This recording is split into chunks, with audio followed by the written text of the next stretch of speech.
Bonjour à tous, aujourd'hui une nouvelle vidéo sur la rechute en matière de schizophrénie. Alors je suis moi-même une personne atteinte de schizophrénie, je suis passé de soignée à une personne aide-soignante dans l'unité dans laquelle elle avait été internée. Je suis également écrivain, j'ai écrit 2 livres, Obscure Clarté qui parle de la maladie et J'ai tendu la main qui est un roman psychologique. Je fais comme ici des vidéos par rapport à la sensibilisation sur la schizophrénie et pour aider les gens à aller beaucoup mieux, parce que mon objectif c'est que vous alliez beaucoup mieux et je voudrais également dire que le rétablissement est possible, j'en suis la preuve, on peut se rétablir de la schizophrénie. Alors évidemment le chemin est très long, il est semé d'embûches, mais je vais vous aider à éviter justement ces embûches dont l'une des principales est forcément la rechute. Pourquoi? Parce que plus vous faites de rechutes, plus vous allez perdre cognitivement. Il faut bien savoir ça, c'est qu'à chaque rechute, vous perdez cognitivement. Donc le but, c'est d'en faire le moins possible. Qu'est-ce qu'une rechute? C'est une aggravation générale de l'état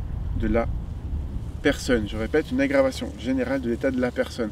Alors comment on peut voir si on va faire une rechute? Il y a des indices qui peuvent vous permettre ensemble, tous ces indices, si vous les mettez ensemble, vous allez vous dire que vous êtes peut-être dans une rechute. Et là, je vous invite à consulter, parce que le problème en matière de schizophrénie, c'est que lorsqu'il y a une rechute, comme la personne atteinte de schizophrénie n'est pas forcément consciente de sa rechute, ça va être très difficile pour elle de se soigner puisqu'elle n'en a pas conscience. Alors évidemment, en matière de rechute, l'un des principaux risques,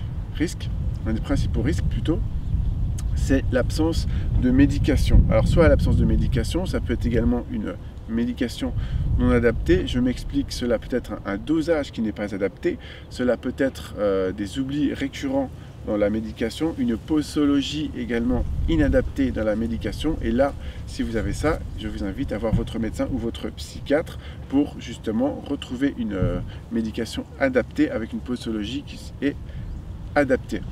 Alors, il y a également le stress qui est très important dans notre maladie, parce qu'on est souvent des personnes très sensibles au stress. Alors, si vous avez un stress, beaucoup d'anxiété, cela peut être des signes d'une rechute. Il y a également le déni de la maladie. Forcément, si vous n'êtes pas conscient, comme je disais tout à l'heure, de la maladie, vous n'allez pas prendre votre traitement. Donc forcément, vous n'allez pas pouvoir vous soigner et vous allez faire une, voire plusieurs rechutes. Ce que je ne vous souhaite pas, le but de cette vidéo, c'est évidemment d'éviter au maximum les rechutes. Sachant qu'une rechute, c'est souvent aussi un élément dans le chemin vers le rétablissement. C'est pas parce que vous faites une rechute que vous ne pourrez pas vous rétablir. Ça m'est arrivé à moi aussi de faire une rechute et je me suis quand même rétabli. Donc oui, le rétablissement est possible. Au niveau des indices dont je vous parlais tout à l'heure, il y a également le repli sur soi. Alors quand on commence à devenir de plus en plus replié sur soi, qu'on n'arrive pas à discuter avec les gens, qu'on n'arrive pas à sortir de chez nous, qu'on a des idées un peu, même beaucoup, des idées très négatives sur nous, des idées négatives envers les autres, qu'on a des pertes de concentration, des difficultés de mémoire, qu'on a des pertes d'appétit. Tout ça, ce sont des indices qui peuvent vous permettre de voir que vous faites une rechute. Ça peut également être une perte d'envie au niveau sexuel, une perte de désir. Il y a beaucoup de choses, d'indices qui peuvent vous permettre de voir que vous êtes en train de faire une rechute. Si vous avez le moindre doute, allez voir votre psychiatre ou votre médecin. Alors maintenant, comment éviter une rechute? Alors, dans un premier temps, forcément, il y a la médication. Il faut éviter tout ce qui est drogue et alcool. Je suppose que vous le savez, mais je pense que c'est important de vous le rappeler. Si vous êtes dans ce cas, que vous avez une consommation de drogue importante, une consommation d'alcool importante, vous pouvez aller voir certaines associations. Par exemple, pour ceux qui boivent beaucoup, vous pouvez aller voir les alcooliques anonymes. Je vous invite à le faire. Vous allez voir, on se sent beaucoup mieux après.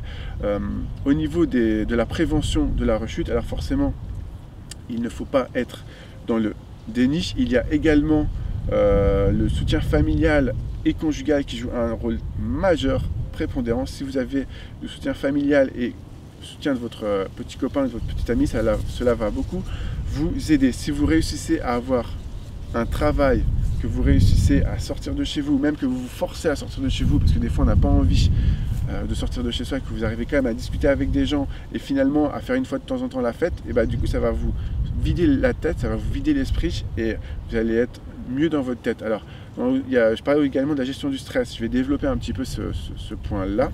Si vous voulez bien gérer votre stress, vous pouvez faire du sport, vous pouvez faire de l'art-thérapie, ça peut être de la musique, ça peut être écrire, vous pouvez faire du yoga. Il y a beaucoup de choses que l'on peut faire, de la méditation, pour diminuer son stress. Alors, est important de voir aussi, c'est que si vous savez que telle situation vous stresse énormément, vous avez deux options. Soit vous apprenez à mieux la gérer, on est aussi fort que ses principales faiblesses, donc ça peut être bien de les affronter, soit vous ne vous sentez pas encore assez fort pour affronter cette faiblesse, et donc du coup vous diminuez les facteurs de stress, vous diminuez donc les situations qui vous stressent.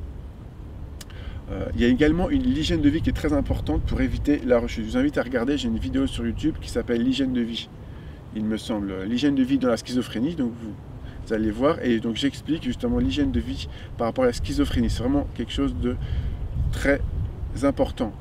Donc voilà pour cette vidéo sur les rechutes en matière de schizophrénie. J'espère que cela vous aide à en faire le moins possible et surtout vous aider vers le chemin du rétablissement. Donc je vous souhaite à tous de vous rétablir, je vous souhaite d'aller mieux et s'il y a des embûches, eh ben, c'est pas grave, on se relève, on est des guerriers. Merci à tous, partagez et likez cette vidéo et je vous dis à très bientôt pour de nouvelles aventures.